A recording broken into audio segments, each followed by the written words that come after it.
as I've said earlier, I think the Berkshire model, as now constructed, will have what they said in show business was legs. It will go a long time. And I think it will be quite creditable.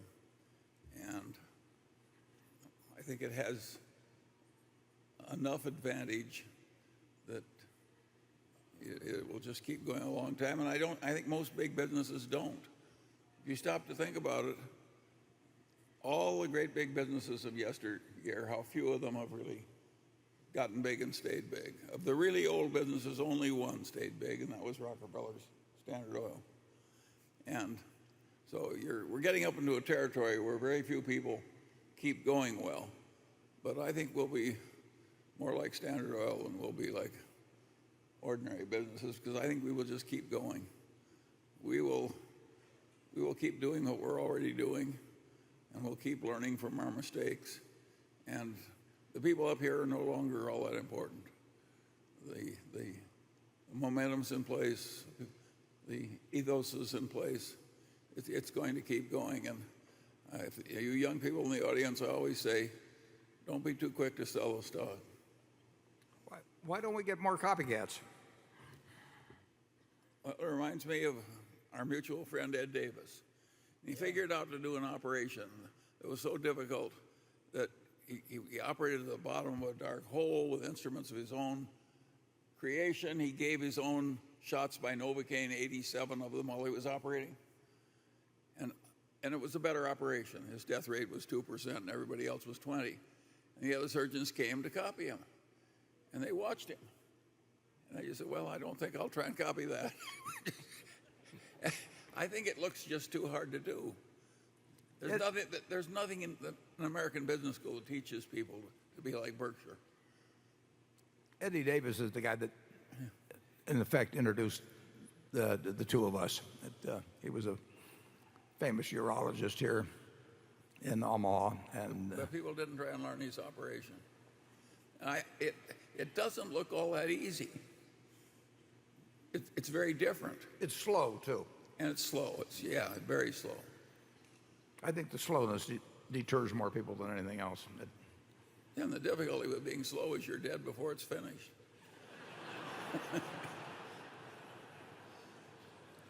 Well, that's kind of cheerful. GEICO to me is very much like Costco. And one of the reasons it succeeded is that they really feel a holy duty to have a wonderful product at a very low price. A lot of people talk that game, but very few have it just right down into the body and soul of the company. But GEICO does. And companies like that do tend to grind ahead over time. One thing you'll find about it, I think this is true about Costco too, certainly true about GEICO, is that people don't come and go from there. We have practically no one from the rest of the insurance industry that's come over to GEICO and they don't leave us. I mean, they really have their own idea about how it should be done, what should be done right, and it becomes very, very reinforced. And of course, it becomes reinforced by success. Is that true at Costco, Charlie? Oh, Costco is unbelievable. And it reminds me very much of GEICO. And I'm not surprised that both companies keep taking share. It's easy to talk the game, but living the game is something else. I mean, it's against the human nature of many entrepreneurial people to try and get the price down and the service quality up all the time. I mean, it's like wearing the ultimate hair shirt, and yet it works. We had a test of hyperinflation in Weimar, Germany, and the people who owned stocks in places like Berkshire got through, and they didn't prosper joyously, but they got through. And everybody else practically, life insurance policies, bank deposits, you name it, got wiped out.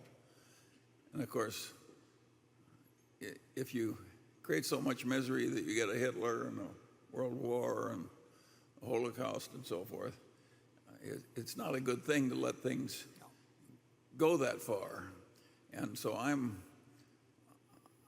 don't like this huge confidence that all you have to do is just keep printing money and spending it.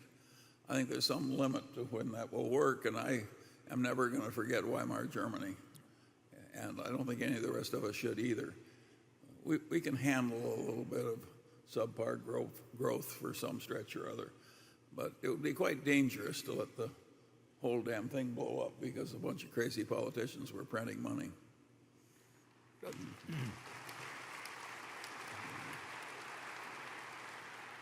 If you own a home, though, with a very large mortgage and you have incredible inflation, it wipes out the mortgage, and you've still got the home. I mean, In Weimar Germany, they gave you the mortgage back at the end.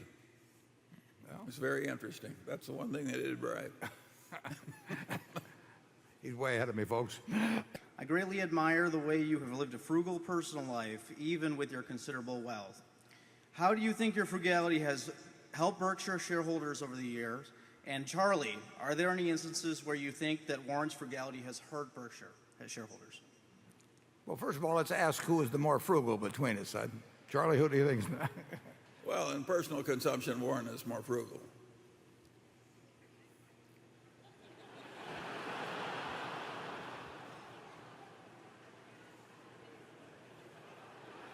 Would you care to give an example? Warren lives in the same house he bought for a very modest price, what, in 1950 something? I bought it in 1958, and you moved into yours about 1960, didn't you? Yeah, and I paid more. But he designed his own. Absolutely. He designed his He's own more house. frugal. He did not pay an architect, right? I did. I paid an architect $1,900. It was as much as 30% of the normal price.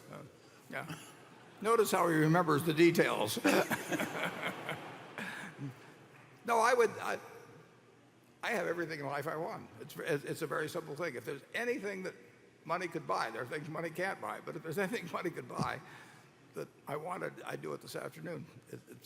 I wouldn't have any problem with that at all. I do not think that standard of living equates with cost of living beyond a certain point. I mean, up to a certain point, there's no question that it does. I mean, in terms of having good housing, good health service, good food, everything. But good transportation. But there's a point, I think, if anything, you start getting inverse correlation. My life would not be happier.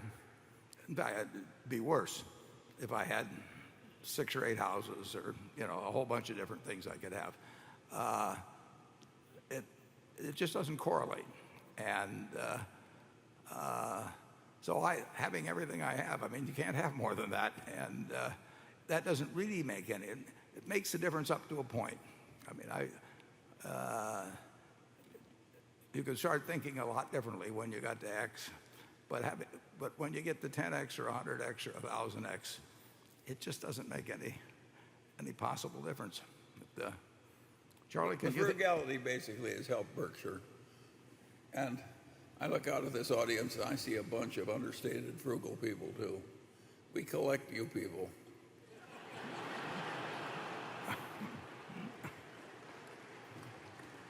But forget about it this weekend.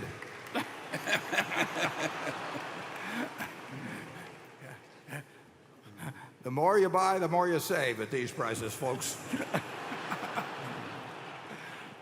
Pfizer is currently contemplating an acquisition that would allow it to move its technical holding company overseas and thereby save income tax expense and create shareholder value. Is this something you and Charlie would ever consider if it would create value for Berkshire shareholders? I think the answer to that is no. What do you say, Charlie?